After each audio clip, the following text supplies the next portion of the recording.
President William Ruto allies from Mount Kenya are having it rough. This time round, they're being chased from the podium, even the music festival, begging the question, why is it people doesn't want to hear any ally on any messenger of William Ruto to the Mount Kenya? We have seen this happen a lot, and Moses Kuria has been at the end of receiving it all. While he was in a festival, he tried to address residents, and when he reached the moment of saying William Ruto sent him, hell loose broke, and he was even chased from the stage by his microphone being switched off, and he was being even echoed by the people on the stage itself. Wiper leader Kalonzo Musyoka has castigated the move by President William Ruto to incorporate former President Uhuru Kenyatta's allies in government, calling the alliance blood-based. Speaking in Machakos County, Kalonzo said he will lead nationwide demonstrations against the government if the Independent Electoral and Boundaries Commission (IEBC) will not be reconstituted by March next year. Speaking when he attended a wedding ceremony in Kisiomomo in Machakos town, Wiper leader Kalonzo Musyoka dived into the recent cabinet changes that saw President William Ruto on board retired President Uhuru Kenyatta's allies in his broad-based government. The Wiper boss trashing Ruto's unity call, adding that Kenyans had already moved on and are just waiting to kick him out of office. All this maneno ni kuona vile wanaweza kupindua akili za wazalendo.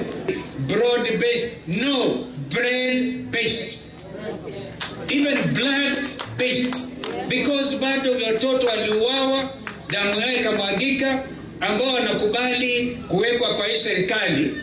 Kalonzo also threatened to lead nationwide demos if the Independent Electoral and Boundaries Commission (IEBC) is not reconstituted by March next year.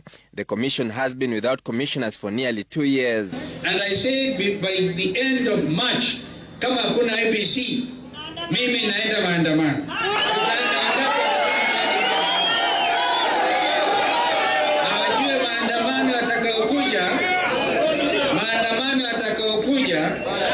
Will not leave anybody standing. Hakuna mtu atabaki. DAP Kenya party leader Eugene Wamalwa slammed President Ruto for advancing the new university funding model, which was declared unconstitutional by the courts. New university funding model iliyoletwa na Bwana Ruto imefail. Na sisi tumesukuma mahakamani, mahakama sasa imesema hiyo mpango uitupilie wapi? Mbali. Alileta Adani, tukaenda kotini, tumemshinda Adani, imetupiliwa mbali. Eugene was speaking when he attended a mass wedding in Vihiga County, where he continued to castigate President Ruto's decisions thus far.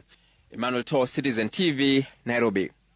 We have seen many people really castigate Ruto alliances, even the latest with President William Ruto, who they used to work together in the same administration. Many Kenyans are coming out to say that some of these alliances are meant to protect their fortified empires, which have already been built. Ruto was at the forefront of saying that Uhuru Kenyatta is a dynasty, but this time round, he is welcoming the dynasty into its government by collaborating. We saw the aftermath of that alliance, and when the cabinet was reshuffled, we saw the kind of people who were brought into government. And that begs the question, is the system rigged or the system is broken? We want most Kenyans to understand that the system that we have as it is actually deliberately designed and rigged for the stealing to continue. Okay. The reason why there is no money circulating is that there are a few individuals who have gotten into these arrangements for primitive accumulation of state resources, where the strategy is you must go out there and solicit and negotiate and pull out whatever, because you remember we are supposed to have a system where the winner takes it all. You remember we were asking questions about what is these issues about people talking about contracts, about percentages. Why would that be the case? It is because what you are saying, and I'm really trying to be very brief so that I don't start discussing what the advantage and disadvantage of every procurement system is. Yeah. There is no advantage or disadvantage. The system is deliberately broken by a governor if he wants to break it. Mm-hmm. It is broken by the presidency if he wants to break it. All right? The PPP programs which have come, we have never said that we don't want us to have a new airport. No. Can't you do it so that we get value for money? Can't you do it above the law so that you have more 3-4 companies which can come and then give us offers which even the public will scrutinize?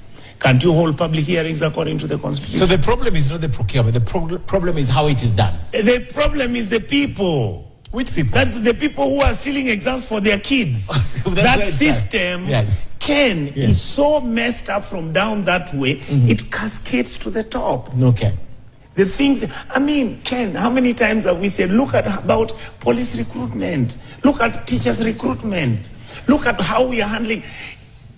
Unless people sit down and say we must figure out how to fix this system, we will not all those things you're talking about, those are lofty ideas which you are imagining and assuming that Kenya is a free, democratic, within a country that wants to run its things within the law, that believes in the law, that believes in fairness and believes in equity. That when money goes to the county, the governor will be magnanimous enough. They can never be magnanimous enough. Okay. Every governor looks for a way to beat the system. And take a little bit for him, or all of it. All of it. All of it. The community just keeps 10% or 20%. The rest goes. 90 goes to the Then they take the money. I'm sure Mtata's talked about it. Then can you see the pictures? We come from Dubai, how we have bought beautiful houses, how we are driving big ships, and how we have bought houses in New York, New Jersey. And tragedy